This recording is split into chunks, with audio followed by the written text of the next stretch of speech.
मुझे याद सब है जरा जरा।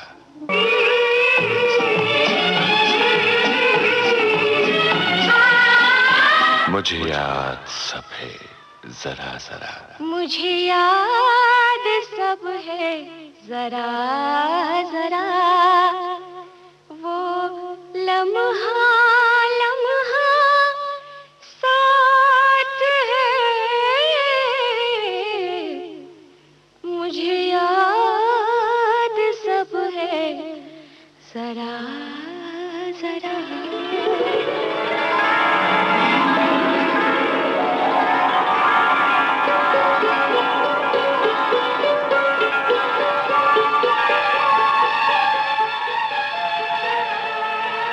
नमस्कार दोस्तों, कार्यक्रम में आज के हमारे मेहमान हैं मशहूर क्रिकेट खिलाड़ी एकनाथ सोलकर और साथ में उनकी पत्नी भी हैं शीतल सोलकर और हमारे साथ हैं रवि राज प्रणामी।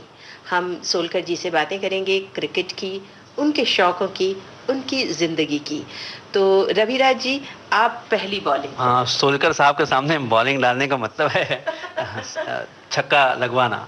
और जब सामने वाली टीम बैटिंग कर रही होती और वो फील्ड पर होते हैं तो फिर समझ लीजिए कि बल्लेबाज की शामत आ गई है। एक दौर था जबकि सोलकर फॉरवर्ड शॉर्ट लेग पर खड़े हुआ करते थे तो अच्छे अच्छे बल्लेबाज कांप जाया करते थे। और 90 रन के जो दौर जो कहा जाता है, 90 से 100 के बीच का, नर्वस 90s जिसको बोलते हैं, उसमें भी उन्होंने कुछ एक खिलाड़ियों को आउट करके उनके अरमान पे पानी फेरा है। और आज जो क्रिकेट का स्तर हम देखते हैं उसमें बहुत ज़बरदस्त योगदान है, वो है क्षेत्र रक्षण का। आज सारी टीमों के बीच में जो बहुत मामूली सा अंतर नज़र आता है, जो नज़दीकी गला काट टक्कर जो दिखाई देती है, उसकी वजह है ज़बरदस्त फील्डिंग। और इस फील्डिंग के प्रणेता जिसे कहना चाहिए, जिसे इस फील्डिंग को के प्रति जो अवेयरनेस जगाई है, वो एक नाम था एकनाथ सोलकर का 1970 के दशक में, जबकि फॉरवर्ड शॉर्ट लेग जैसी जगह क्रिएट ही नहीं हुई थी। शॉर्ट लेग नाम हुआ करता था और फॉरवर्ड शॉर्ट लेग मतलब वो जगह सुसाइड स्पॉट कहा जाता था जहां पर कि कभी भी, और उस ज़माने में आप सब ध्यान रखें कि हेलमेट का भी चलन नहीं था। और ये आजकल जितने भी सुरक्षा के साधन हुआ करते थे, एब्डोमेन गार्ड, थाई गार्ड, ये सारी चीज़ें उस समय अवेलेबल नहीं हुआ करती थी। और आजकल तो आज सारे कुछ मतलब इतनी तरीके से सुसज्जित होकर एक फील्डर मैदान में उतरता है कि उसे लगने का खतरा बहुत कम से कम होता है। लेकिन उस ज़माने में अपनी ज़िंदगी की परवाह किए बिना फॉरवर्ड शॉर्ट लेग पर खड़े रहकर सोलकर ने कई खिलाड़ियों को आउट किया है और उनकी अच्छी पारी के अरमानों को चकनाचूर किया है। ये एक क्षेत्र रक्षण के बारे में जो अवेयरनेस जगाई है सोलकर ने, वो आज तक बड़े बड़े खिलाड़ियों से गुजरते हुए हमारे देश में भी पनपी हुई है और हमारे देश में भी उसके बाद कई अच्छे क्षेत्र रक्षक मैदान में हैं। लेकिन एकनाथ सोलकर का वो रिकॉर्ड 27 टेस्ट मैच और 53 कैचेस, ये आज तक रिकॉर्ड ही है। लगभग हर टेस्ट मैच में 2 कैच उन्होंने पकड़े हैं और इस तरीके से विश्व में इस तरीके का परफॉर्मेंस किसी का नहीं रहा है। तो हम जानना चाहेंगे कि एकनाथ सोलकर इतनी ज़बरदस्त फील्डिंग कैसे करते रहे हैं, क्या प्रेरित किया है उन्हें, जिसकी वजह से फॉरवर्ड शॉर्ट लेग जैसी जगह पर, जिसे सुसाइड पॉइंट कहा जाता है, वहाँ पर वो खड़े हुआ करते थे और हमारे स्पिनर्स को बहुत बड़ा मौका देते थे कि वो विकेट पर विकेट लेते चले जाएं और सामने वाली टीम के हौसले पस्त करते चले जाएं। सोलकर साहब, बताइए आप अपने अनुभव के बारे में। एक अच्छी क्षेत्र रक्षण होने का एक कारण है कि जब मैं बचपन से जब क्रिकेट खेलने शुरू किया, तब मुझे खेलते समय बैटिंग कभी मिलती नहीं थी, गेंदबाजी करने का मौका कभी मिला नहीं। एक ही मौका मिलता था, वो क्षेत्र रक्षण का। मैं जहाँ भी खड़ा रहता था वहाँ से क्षेत्र रक्षण करता था, आखा दिन भी कर सकता था। तभी से मुझे ये आदत पड़ गई थी क्षेत्र रक्षण की।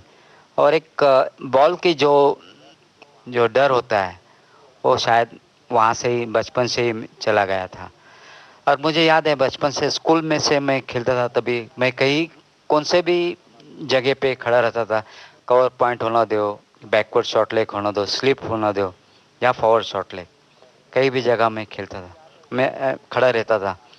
मुझे याद है 1969 साल में जब मैं पहली बार भारत के लिए खेलने शुरू किया, तभी नवाब पटोड़े हमारे कप्तान थे। और मुझे याद है दिल्ली की टेस्ट मैच में हम लोग ऑस्ट्रेलिया के साथ में खेल रहे थे दिल्ली में, तभी बेदी, प्रसन्ना और चंद्रशेखर गेंदबाज थे। तो मुझे याद है कि वहाँ कोई फील्डर खड़ा रहने के लिए तैयार नहीं था। कैचेस जाते थे, वहाँ खड़े रहते थे, लेकिन कोई फील्डर नहीं था। तो प्रसन्ना ने वो पतौड़ी को कहा कि मुझे एक वहाँ फील्डर चाहिए। तो वहाँ वाडेकर को पूछा, वाडेकर बोलते नहीं मैं स्लिप में अच्छा हूँ। आबिद अली को पूछा, वो बोलते मैं बैकवर्ड शॉट लेग में अच्छा हूँ। वेंकट राघवन को पूछा कि वो बोलते मैं गली में ठीक हूँ। जब ड्रिंक्स टाइम हो गया तभी मैं नवाब के सामने गया, मीन्स पतौड़ी के सामने गया, और मैंने पूछा कि सर उस जगह मैं जाके खड़ा रहूँ का? अरे जाओ बेटे, बहुत खुशी की बात है, जाके वहाँ खड़ा रह जाओ।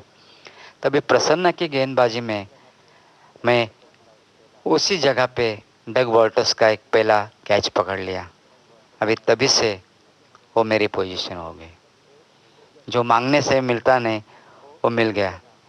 लेकिन वो जगह मैंने ही क्रिएट की थी। आपने अभी कहा कि जो फॉरवर्ड शॉट लेग में कोई भी वहाँ खड़ा नहीं रहता था। लेकिन फिर बाद में जब भी मैं 27 टेस्ट मैच में खेला तो मेरी जगह फॉरवर्ड शॉट लेगी थी। अच्छा शीतल जी, हम आपसे जानना चाहेंगे कि सोलकर जी जैसे क्रिकेट खिलाड़ी हैं, तो आपको भी इस शौक ने इनके करीब लाया? आपका विवाह इसीलिए हुआ या कोई और बात थी? मुझे क्रिकेट के बारे में कुछ मालूम नहीं था। अच्छा। नहीं, मैं स्कूल में थी ना, मैं 9th में थी और वो 10th में थे। अच्छा, तभी से दोस्ती हो गई। हाँ। तब आप क्रिकेट के बारे में कुछ नहीं अभी तक मुझे कुछ मालूम नहीं क्रिकेट के बारे में। तो जब ये खेलते हैं तब आप देखती हैं कि नहीं? देखती हूँ। तो अभी शौक हो गया?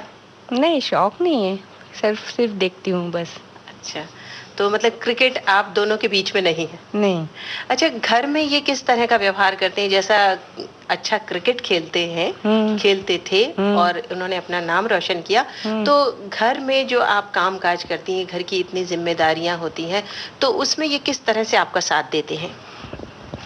साथ देते हैं, घड़ी घड़ी किचन में आते हैं, नहीं चाहिए तो भी किचन में आते हैं। बस घर में आते हैं, सब काम करते हैं बरोबर। सोलकर साहब, आपने इतने सारे ज़बरदस्त कैचेस पकड़े हैं, तो आपका प्राइम कैच शीतल जी हैं। हाँ, बराबर। जो बचपन से स्टार्ट किया था कैच पकड़ने का, वही कैच मैं अभी तक पकड़ा हूँ। लेकिन ऐसा माना जाता है कि अच्छे अच्छे खिलाड़ियों से भी कैच छूटता है, तो ये स्लिप नहीं होने दिया आपने? नहीं।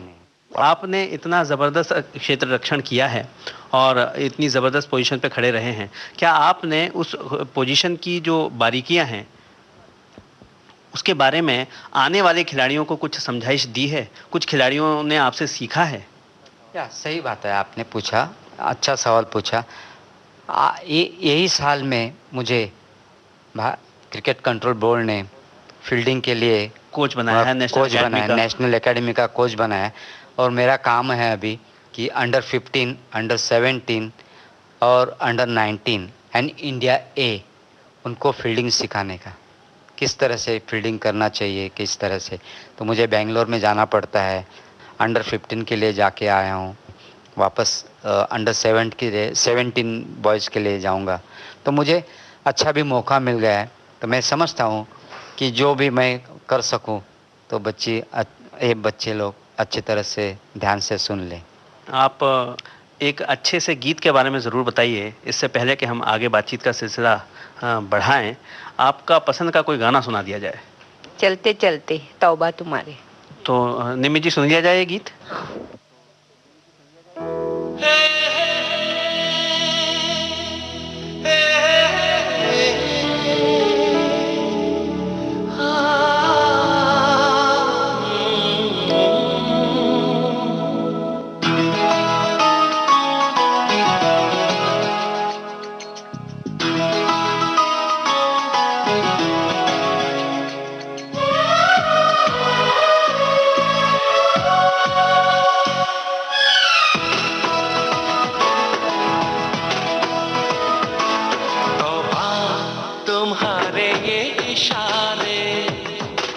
हम तो दीवाने हैं तुम्हारे, राज ये कैसे खोल रही हो तुम, आँखों से बोल रही हो, जादू आते हैं तुमको सारे। तौबा तुम्हारे ये इशारे,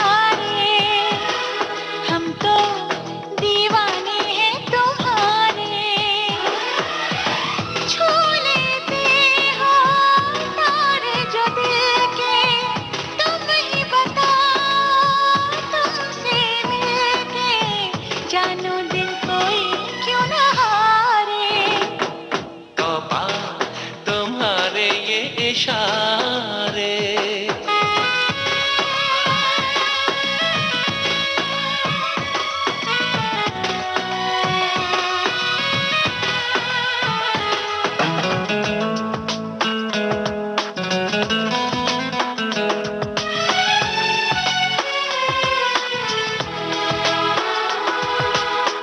जिस्म दमकता जादू जादू, जुल्फ घनेरी खुशबू खुशबू, सांसें हमारी महकी महकी, नजरें तुम्हारी बहकी बहकी। तुम्हारा बदन है जैसे चमन, होश उड़ा दे ये नजारे। तौबा तुम्हारे ये इशारे, हम तो दीवाने हैं तुम्हारे। ओ राज़ ये कैसे खोल रही हो, तुम आँखों से बोल रही हो, जादू आते हैं तुमको सारे। तौबा तुम्हारे ये इशारे।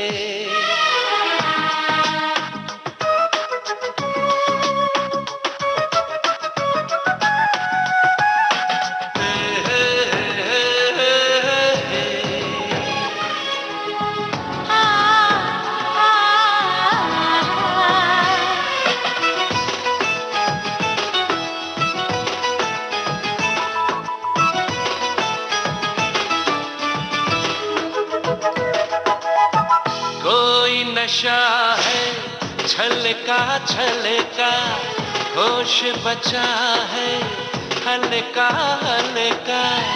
हम हैं जैसे खोए खोए, जागे लेकिन सोए सोए। मचलती रहो पिघलती रहो, बाहों के घेरे में हमारे। तौबा तुम्हारे ये इशारे, हम तो दीवाने हैं तुम्हारे। छू लेते हो तार जो दिल के, तुम ही बताओ तुमसे मिलके, जानू दिल कोई क्यों न हारे। तौबा तुम्हारे ये इशारे, हम तो दीवाने हैं तुम्हारे।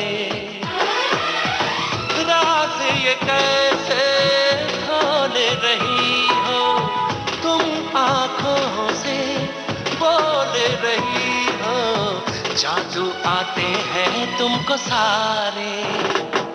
तौबा तुम्हारे ये इशारे।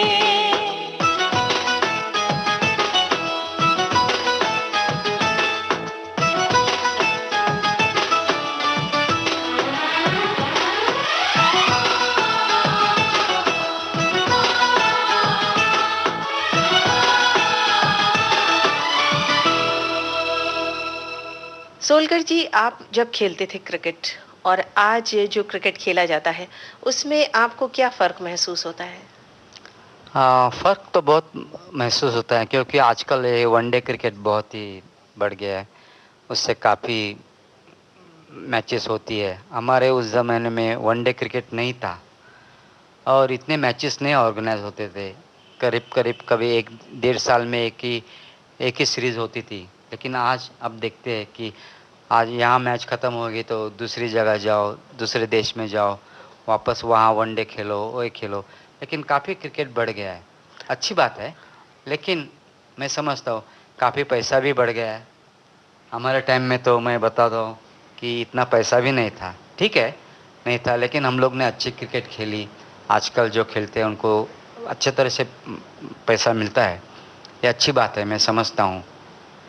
लेकिन जो क्रिकेट अभी का जो है वो काफ़ी दिक्कत से होते हैं, क्योंकि कोई फिटनेस में ज़्यादा ध्यान होना चाहिए, फिट होना चाहिए, तंदुरुस्त होना चाहिए।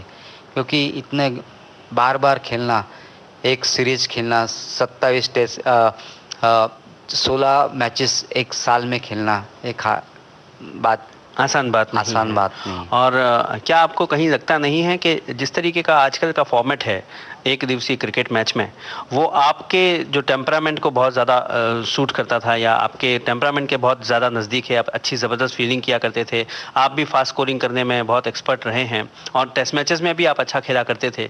तो आपको कहीं लगता नहीं कि एक दिवसीय दौर के दौरान आप अगर हुए होते या थोड़ा। सही बात है, आपकी बात सही है।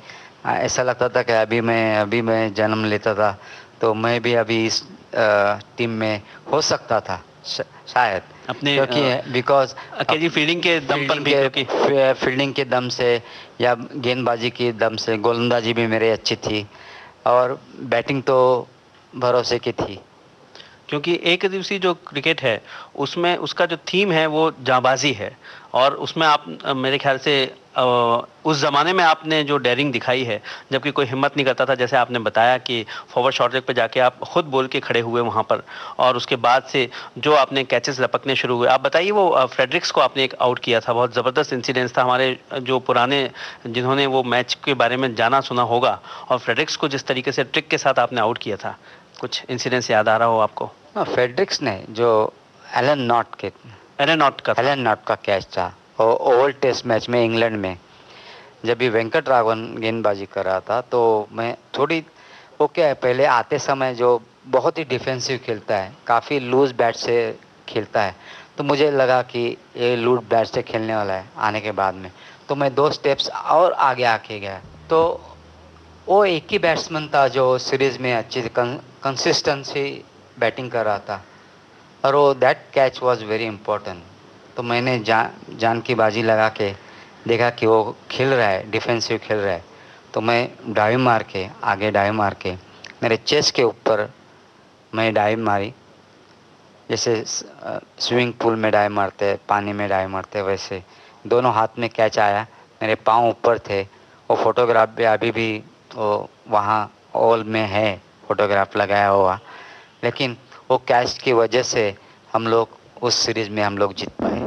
जब आपको वो कैच याद आ रहा है तो साथ साथ कोई गाना भी तो याद आ रहा होगा उस जमाने का। तो कैच पकड़ने के बाद मुझे लगा कि मैं छाती पे मैं गिरा था, तभी कुछ मुझे लगा जो मेरा हार्ट लॉकेट में हार्ट था वो मुझे लगा छुपता था, तभी मुझे याद आया बाद में कि सा कुछ लग गया है, तो मुझे वो गाना याद आया कि कांटा लगा।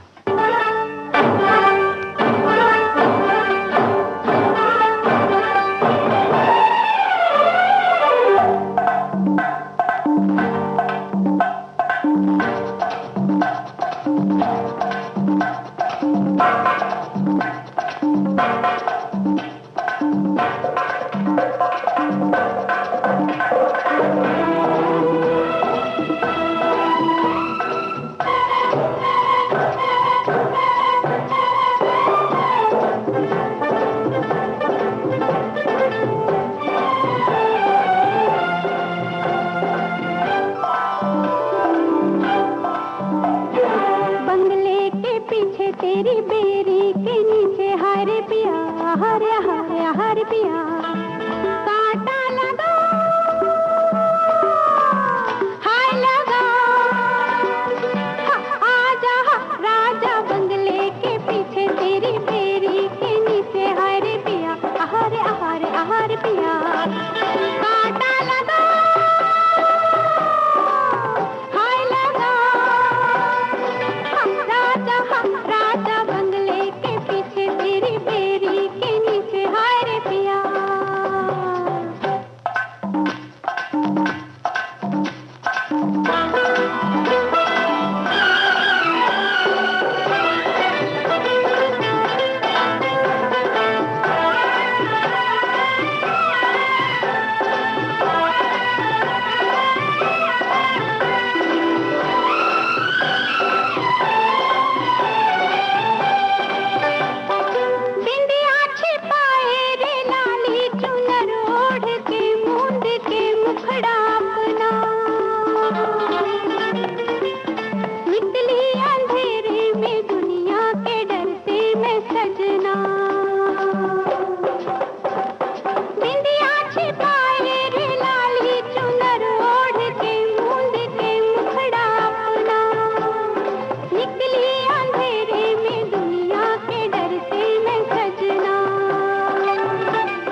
लेकर दिया, हाय रे बंगले के पीछे तेरी बेरी के नीचे, हाय रे पिया आहारे आहारे आहारे पिया। कांटा लगा हाय लगा, आजा राजा बंगले के पीछे तेरी बेरी के नीचे, हाय रे पिया।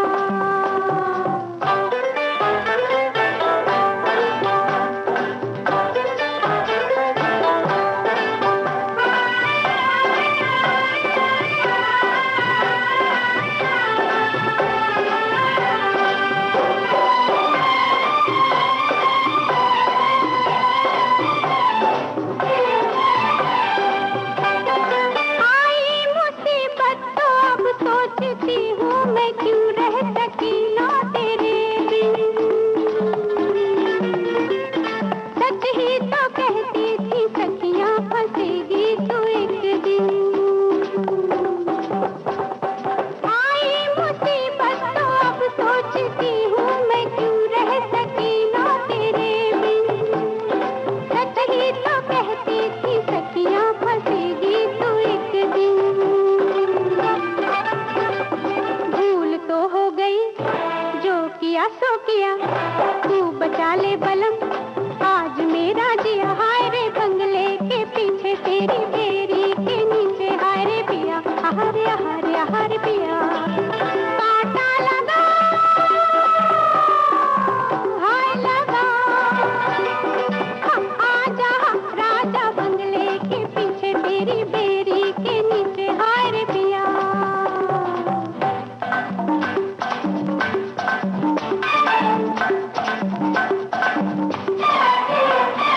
सबको पुकारे अनाड़ी न समझे ये मिलने का सारा जतन है। कैसे बताऊं ये चाहत की सैया चुभन है। सबको पुकारे अनाड़ी न समझे ये मिलने का सारा जतन है।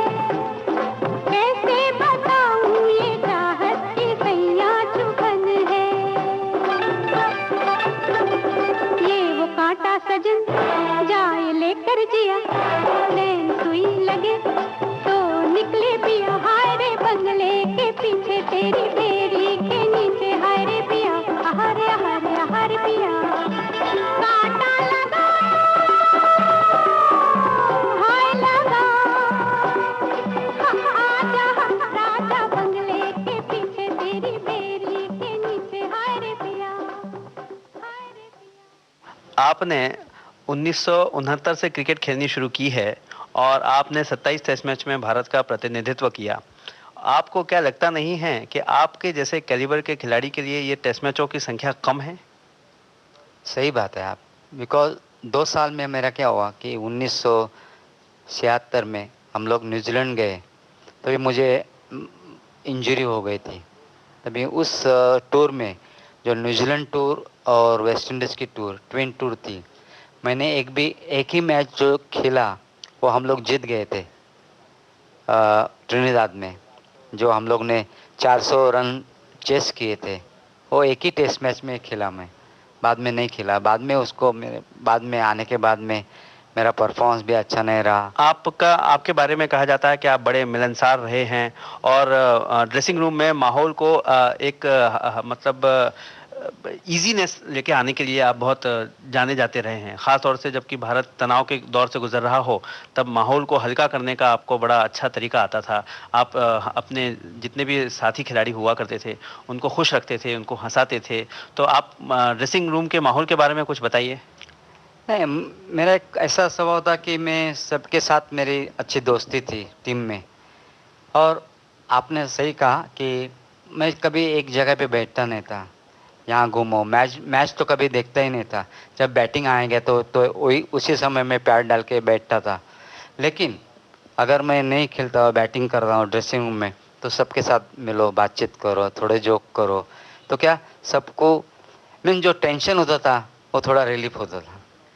मेरे को भी टेंशन होता था, लेकिन मैं वो बातचीत के वजह से मैं सबकी टेंशन को कोशिश करता था कि मिट जाए।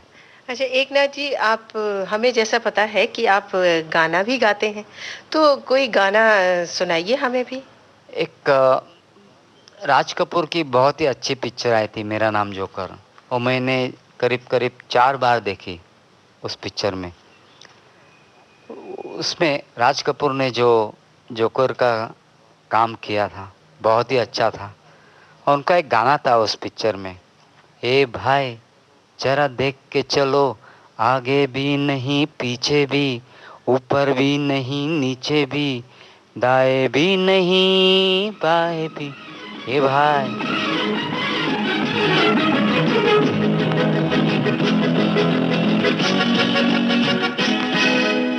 ए भाई जरा देख के चलो, आगे ही नहीं पीछे भी, दाएं ही नहीं बाएं भी, ऊपर ही नहीं नीचे भी, ए भाई जरा देख के चलो, आगे ही नहीं पीछे भी, दाएं ही नहीं बाएं भी, ऊपर ही नहीं नीचे भी, ए भाई तू जहां आया है वो तेरा घर नहीं, गली नहीं, गांव नहीं, कुछ नहीं, बस नहीं, रास्ता नहीं, दुनिया है।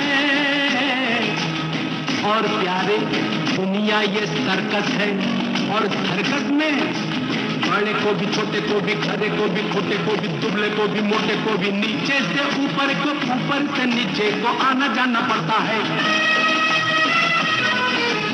और रिंग मास्टर के घोड़े पर थोड़ा जो भूख है, थोड़ा जो पैसा है, थोड़ा जो किस्मत है, तरह तरह नाच के दिखाना यहाँ पड़ता है, बार बार रोना और गाना यहाँ पड़ता है। हीरो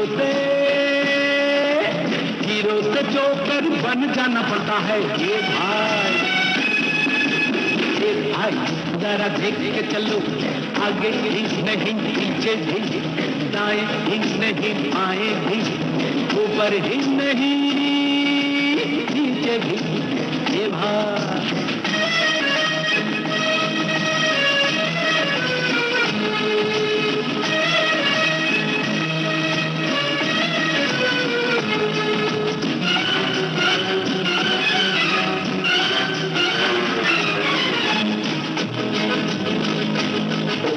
गिरने से डरता है क्यों, मरने से डरता है क्यों, ठोकर तो जब तक न खाएगा, पास किसी हमको न जब तक बुलाएगा, जिंदगी है चीज क्या नहीं जान पाएगा, रोता हुआ आया है रोता चला जाएगा।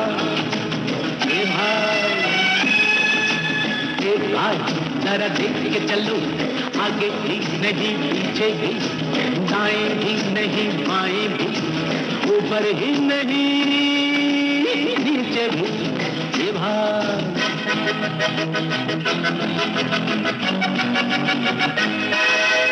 ए भाई जरा देख के चलो, आगे भी नहीं पीछे भी, दाएं ही नहीं बाएं भी, ऊपर ही नहीं नीचे भी, ए भाई क्या है करिश्मा, कैसा खिलवाड़ है, जानवर आदमी से ज्यादा वफादार है, खाता है कूड़ा भी, रहता है भूखा भी, फिर भी वो मालिक पे करता नहीं वार है। और इंसान ये माल जिसका खाता है, प्यार जिससे पाता है, गीत जिसके गाता है, उसके ही सीने में भौंकता का डार है। कहिए श्रीमान आपका क्या विचार है? माल जिसका खाता है, प्यार जिससे पाता है, गीत जिसके गाता है, उसके ही सीने में भौंकता का डार है। ये भाई जरा देख के चलो, आगे भी नहीं पीछे भी, दाएं ही नहीं बाएं भी, ऊपर ही नहीं। अच्छा एकनाथ जी, ये गाने का तो शौक है ही आपको, क्रिकेट के अलावा कभी समय मिलता है, या पहले तो आप बहुत बिजी रहते थे, अब तो क्रिकेट खेलते नहीं है, पर क्रिकेट के शौक वाली सारी चीज़ें आप करते हैं, वो पढ़ते भी हैं, और जैसा कि आपने कहा कोचिंग भी के लिए आप जाते रहते हैं। उसके अलावा अगर कभी वक्त मिलता है तो क्या करना पसंद करते हैं? नहीं, मुझे क्या घर में बैठने की आदत नहीं है, इनको पता है। तो वो बोलती नहीं, हम हमारे लिए तो टाइम दो, अभी तो आप रिटायर हो चुके हो, कभी बाहर जाने का मौका मिलता है तो बाज़ार जाके आ जाओ, कभी घूमने का तो शौक़ होता ही है। लेकिन यहाँ अभी वर्ली सीफेस में कभी कभी हम लोग घूमने के लिए जाते हैं, कभी पिक्चर जाते हैं। ड्रामे का शौक़ है हम लोग को, मराठी ड्रामा अच्छे अच्छे देखते हैं, तो काफ़ी शौक़ होता है। लेकिन फिर भी घर में बैठ के मुझे अच्छा लगता है, टीवी देखो थोड़ा, वो भी स्पोर्ट्स का। आज तो क्रिकेट को इतना आसान हो गया है कि घर घर में लोग देख सकते हैं। जब आपका दौर था तब उस दौरान टेलीविज़न इतना फैला नहीं था, तो कुछ एक टेस्ट मैच देखे जा सकते थे, लेकिन आजकल तो सारे मैचेस दिखाए जाते हैं। तो आपने दुनिया भर की टीमों के अच्छे अच्छे खिलाड़ियों को, अच्छे अच्छे फील्डर्स को देखा है। आपको कौन कौन से फील्डर्स पसंद हैं, क्योंकि ये आपका प्रेरोगेटिव रहा है कि क्षेत्र रक्षण, और किस वजह से आपको वो फील्डर्स पसंद हैं? 66 में जब मैं इंग्लैंड में पहली बार गया इंग्लिश काउंटी के लिए, ससेक्स में, तभी पतौड़ी ने मुझे देखा, नवाब पतौड़ी। और वहाँ आने के बाद में मुझे उन्होंने भारतीय टीम में मौका दिया खेलने के लिए। तो मुझे याद है, मैं पतौड़ी को, मेरी फील्डिंग अच्छी लगती थी और मुझे पतौड़ी की फील्डिंग अच्छी लगती थी। Pataudi is like a tiger on the field, जो बॉल के पीछे भागने का जो प्रयास करते थे और बॉल को स्टॉप करके पिकअप एंड थ्रो एक ही झटके में करते थे, तो बहुत ही अच्छा लगता था। जैसे चीता भाग रहा है किसके किल की तरफ, तो वैसे पतौड़ी थे। इसलिए मुझे पतौड़ी की फील्डिंग बहुत काफ़ी अच्छी लगी। लेकिन पतौड़ी ने कभी क्लोजिंग में फील्डिंग नहीं की, कवर पॉइंट, एक्स्ट्रा कवर, इस जगह। लेकिन बाद में जॉन्टी रोड्स, वो बहुत ही अच्छा क्षेत्र रक्षक था, बेसिकली एथलीट रहा है वो पूरा, हाँ, जिम्नास्ट रहा है जिसको बोलना उनका चाहिए। एंटिसिपेशन बहुत ही अच्छा था, उनकी आई साइट, रिफ्लेक्सेस, मीन्स कहीं भी जगह वो कूदी मारते थे। जैसे यहाँ जाओ वहाँ जाओ, बॉल कहीं तरफ जाएगा तो कूदी मार के पकड़ते थे।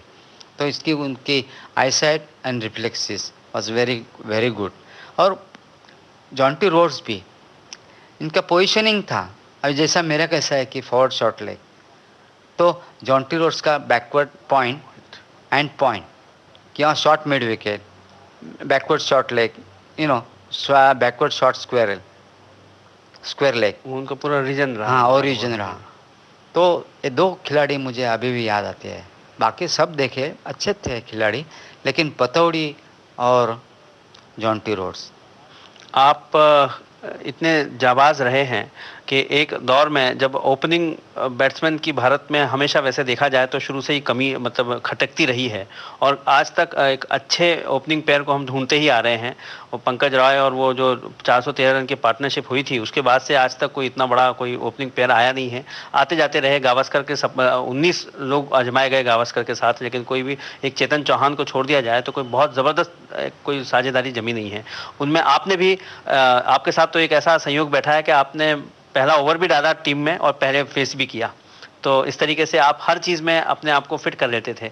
तो ये आपको किस तरीके से, ये क्या आप अपनी तरफ से बोला करते थे कि आपको कप्तान बोला करता है कि नहीं आप ही जाके ओपनिंग कीजिए और आप ही ओपनिंग बॉलिंग भी कीजिए? हाँ, सही बात है, क्योंकि एक टीम में ऐसा एक खिलाड़ी होता है, वो उसको आप रम्मी खेलते होंगे, पपलू है जिसको कहीं पे भी यूज कर लो, बिल्कुल यू आर राइट, बिल्कुल सही बोला आपने। पत्ते होते हैं, तो एक तो जोकर होता है उसमें कहीं पे भी यूज किया जा सकता है, तो कहीं भी जगह किसी मोड़ पे भी उसको। लेकिन आप खुद बोला करते थे कि मुझे नहीं, ऐसी बात नहीं। वो जो जगह मैंने मांगी वो मुझे मिल गई। आप कहाँ कंफर्टेबल रहते थे बैटिंग करते हुए?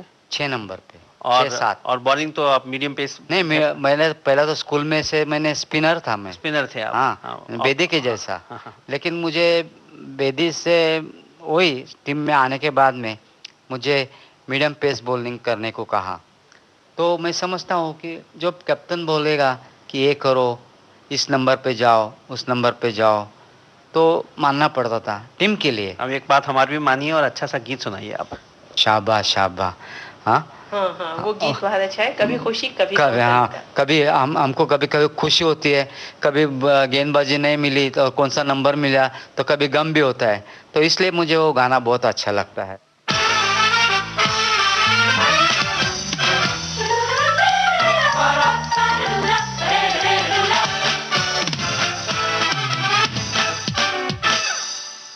हाँ जी बादशाह की देख रहे हो तुसी चलो शुरू हो जाओ 1 2 1 2 3 4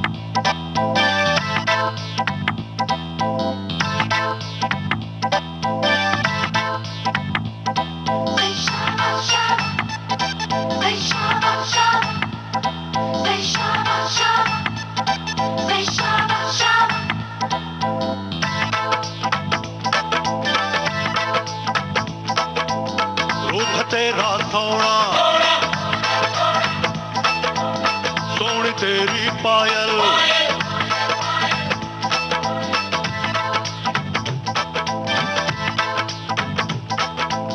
रूप तेरा सोना सोना सोनी तेरी पायल छन छना छन ऐसे छन के कर दे सबको घायल कह रहा आंखों का काजल इश्क में जीना मरना Say shawa shawa, Mahia say shawa shawa, Mahia say shawa shawa, Mahia say shawa shawa. Yeah.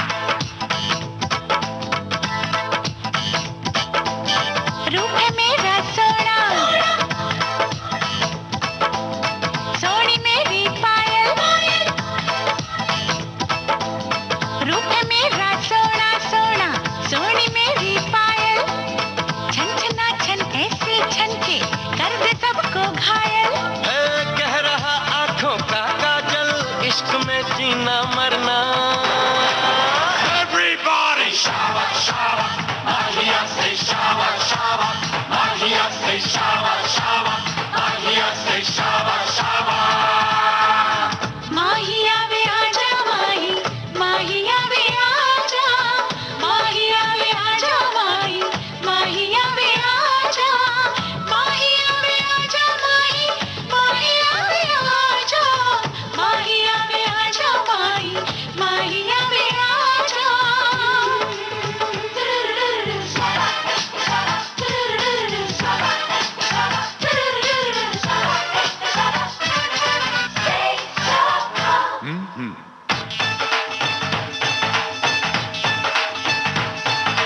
आजा गोरी नचले है शावा नचले वे नचले है शावा अरे आजा गोरी नचले है शावा नचले वे नचले है शावा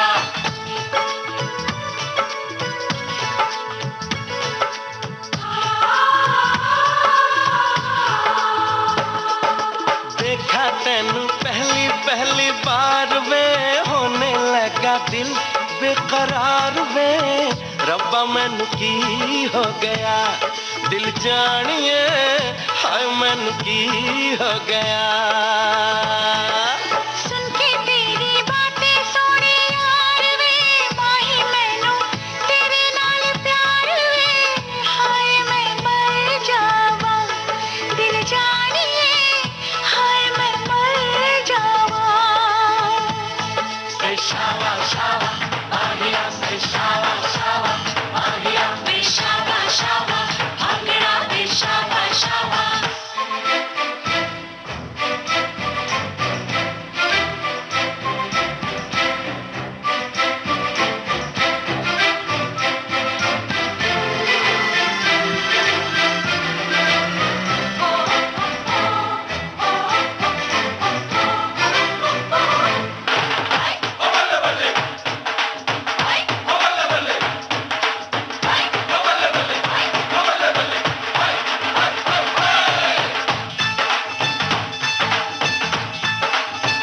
अले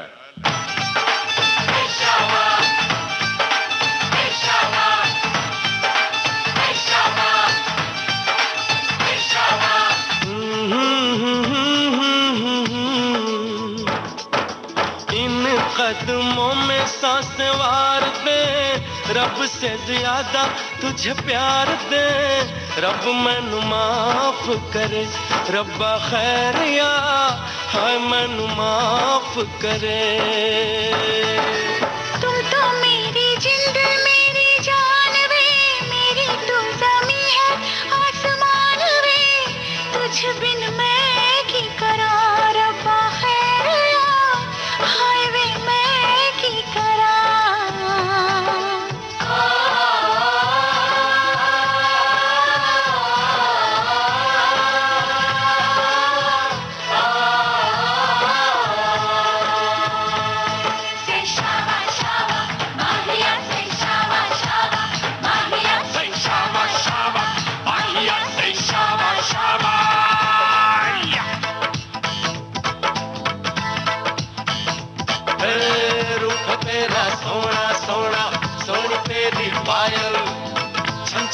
छन ऐसे छन के करते सबको घायल।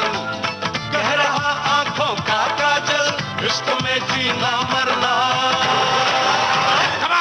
Say shaba shaba, आखियां say shaba shaba, आखियां say shaba shaba, bhangra say shaba shaba, bhangra say shaba shaba, आखियां say shaba shaba, आखियां say shaba shaba, bhangra say shaba shaba, bhangra.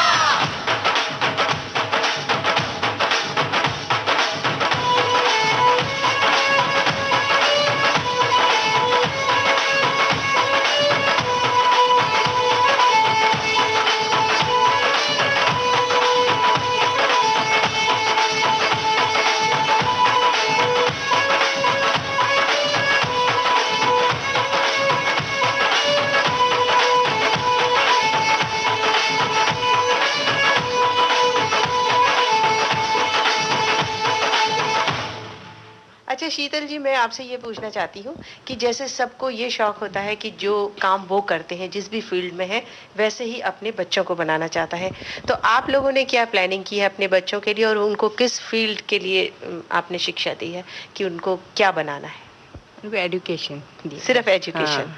आगे उनका खेल में कोई रुचि नहीं है? क्रिकेट में कितने बच्चे हैं? 2, एक लड़का एक लड़की। तो क्या कर रहे हैं बच्चे? एक लड़का काम पे है, परसेप्ट एडवर्टाइजिंग, और लड़की सीए कर रही है फाइनल। अच्छा, उनको क्रिकेट में रुचि नहीं? नहीं। अच्छा। सोलकर साहब, आजकल आपकी क्या दिनचर्या रहती है और किस तरह से आप अपनी सेवानिवृत्त जिंदगी गुजार रहे हैं? नहीं, वैसे तो मैं निवृत्त तो नहीं हुआ हूँ, अभी मैं भी काम कर रहा हूँ। ऑफिस है हमारा, डायमंड एक्सपोर्टर है जो नंबर 1 इन इंडिया, तो उनके साथ में मैं जुड़ा हुआ हूँ। तो उनकी भी क्रिकेट की टीम है, तो उनके लिए मैं काम कर रहा हूँ।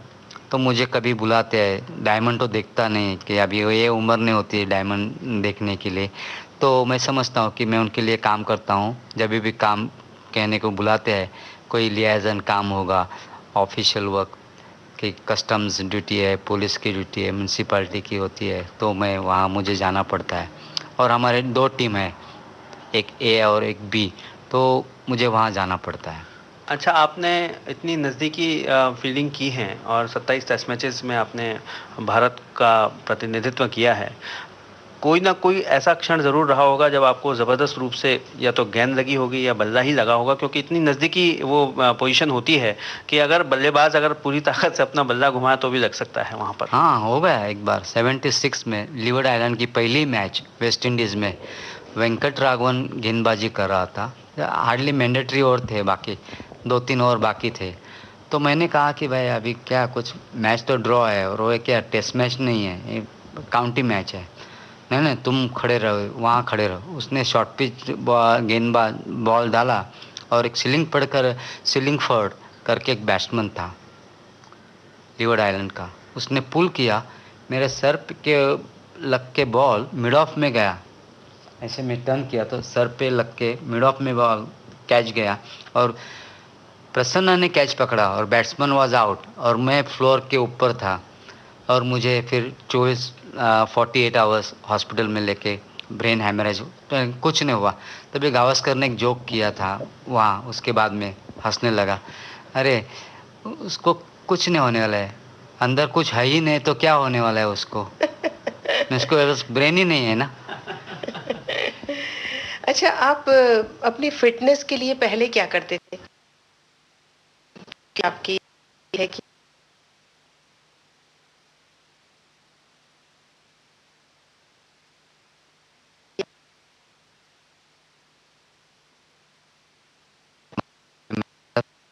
खाना हिंदुजिम खाना सामने से मरीन ड्राइव से कूदी मार के गवर्नर्स बंगलों की तरफ जाके वापस आता था स्विमिंग करके। और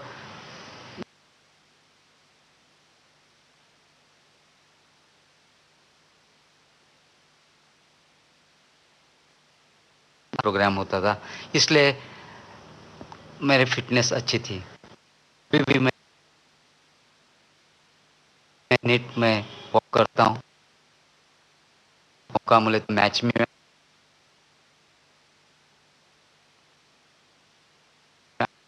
नहीं,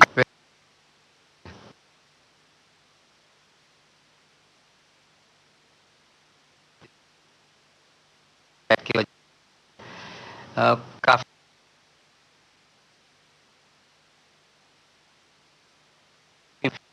हो जाने मुझे एक गीत याद आ रहा है अभी कुछ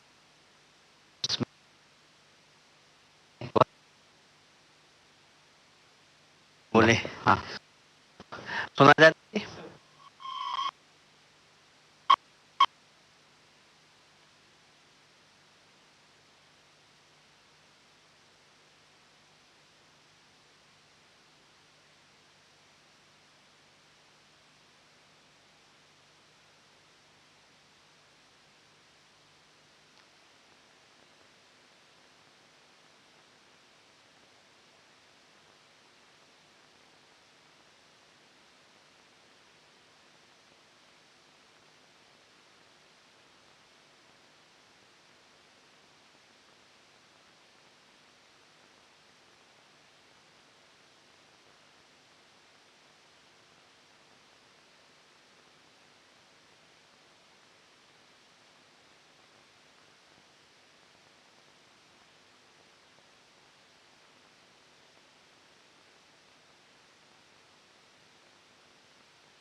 तो है नींद है चैन खोता है इन बाहों में अब आने आने दे जादू का जादू छाने दे छाने दे इन बाहों में अब आने दे जादू का जादू छाने दे है कसम तुझे ऐसे न मुझे तड़पा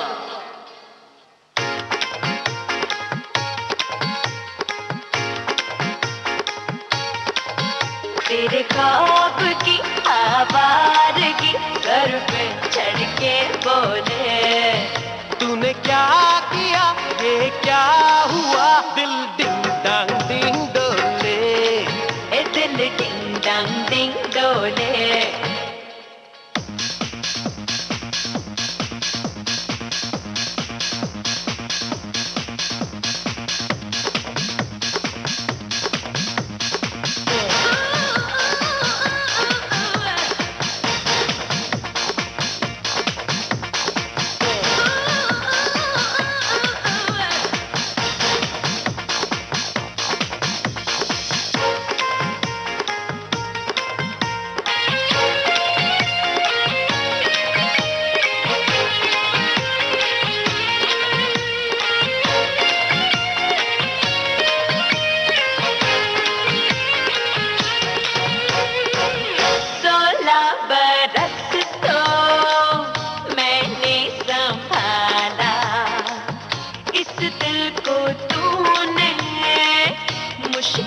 में डाला।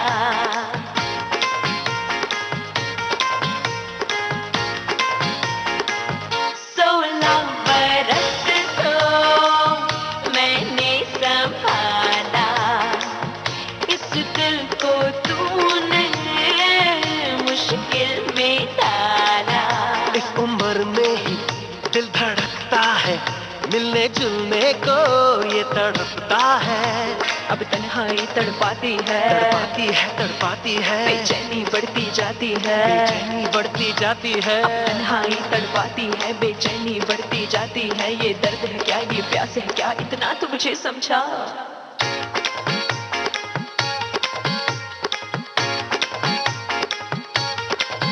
ये बेखुदी, ये आशिकी सर पे चढ़ के बोले, तूने क्या किया, ये क्या हुआ, दिल डिंग डांग डिंग डोले। सोलकर साहब, अपनी पसंद और नापसंद जो ऐसी चीज़ें रही हैं उनके बारे में मैं चाहूँगा कि आप भी बताएं और शीतल जी भी बताएं। आपको किस तरीके का खाना पसंद है, किस तरीके के कपड़े पसंद हैं, किस तरीके का जगह पसंद है, किस तरीके के लोग पसंद हैं? नहीं, मेरा खाने का कोई प्रॉब्लम नहीं है। किसी भी देश में गया तो इंग्लैंड में मैं रह चुका हूँ, वेस्ट इंडीज़ में रहे, ऑस्ट्रेलिया में गया हूँ, श्रीलंका में, सब जगह खाना जो मिलता है वो खा लेता हूँ मैं। कोई ऐसी बात नहीं कि मुझे यही चाहिए, लेकिन सामने जो आएगा वो खाने का मैं प्रयास करता हूँ। लेकिन मैं अवॉइड करता हूँ, मैं बीफ और ये नहीं खाता हूँ। अच्छा, और भारतीय टीम को, आज की भारतीय टीम के बारे में आपके क्या ख्यालात हैं और कहाँ कमियां पाते हैं आप भारतीय टीम में? नहीं, भारतीय टीम अभी तो बहुत ही अच्छी है, अच्छा मिलजुल के खेलते हैं, अच्छी टीम वर्क होता है। जो कप्तान है वो भी अच्छा यंग है, और 3-4 साल मेरे ख्याल से यही टीम रहेगी। अब अगला जो वर्ल्ड कप है वो शायद हम लोग जीत जाएंगे। आपने बहुत अच्छी बात कही और आपकी ज़बान लगे, हम तो यही बात कहेंगे। और चलते चलते कोई अच्छा सा गीत सुनाइए और हमारे श्रोताओं से फिर अलविदा किया जाए। अभी आगे क्या होगा मुझे मालूम नहीं, जाने क्या होगा रामा रे।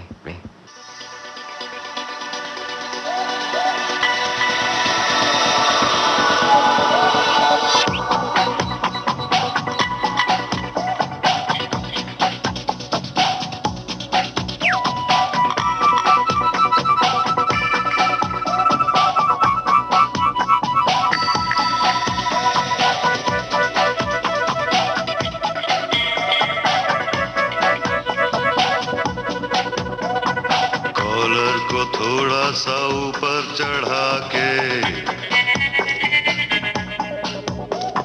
सिगरेट के धुएं का छल्ला बना के कॉलर को थोड़ा सा ऊपर चढ़ा के सिगरेट के धुएं का छल्ला बना के सोचना है क्या जो होना है होगा, चल पड़े हैं फिक्र यार धुएं में उड़ा के। जाने क्या होगा रामा रे, जाने क्या होगा मौला रे, जाने क्या होगा रामा रे, जाने क्या होगा मौला रे।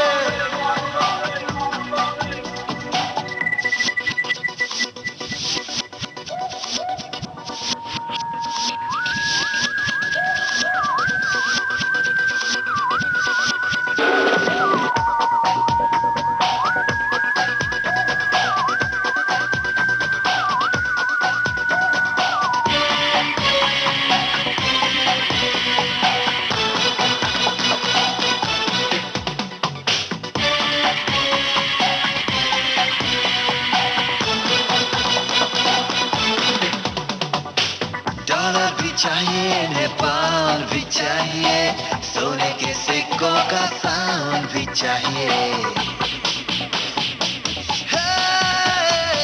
बंदा ये ठीक है, ये कुछ नहीं जानता, बंदा ये ठीक है, ये कुछ नहीं जानता, इसको जो मानता तो माल पानी मांगता।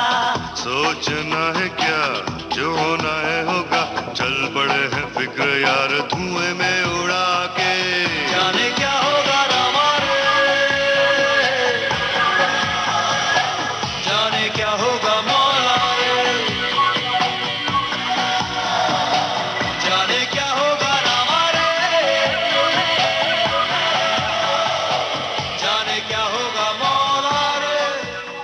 आपने इतना वक्त हमारे कार्यक्रम के लिए दिया, अपने बारे में बहुत कुछ बताया। आपका बहुत बहुत धन्यवाद। Thank you. तो ये थे भूतपूर्व क्रिकेटर एकनाथ सोलकर। इनसे बातचीत की निम्न मिश्रा और रविराज प्रणामी ने। विविध भारती के लिए इस कार्यक्रम का संयोजन किया राकेश जोशी ने और इसे प्रस्तुत किया शकुंतला पंडित ने। और अब दीजिए इजाजत, नमस्कार।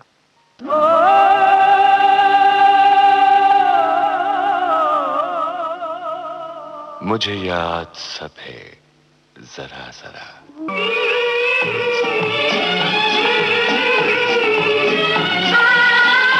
मुझे याद सब है जरा जरा।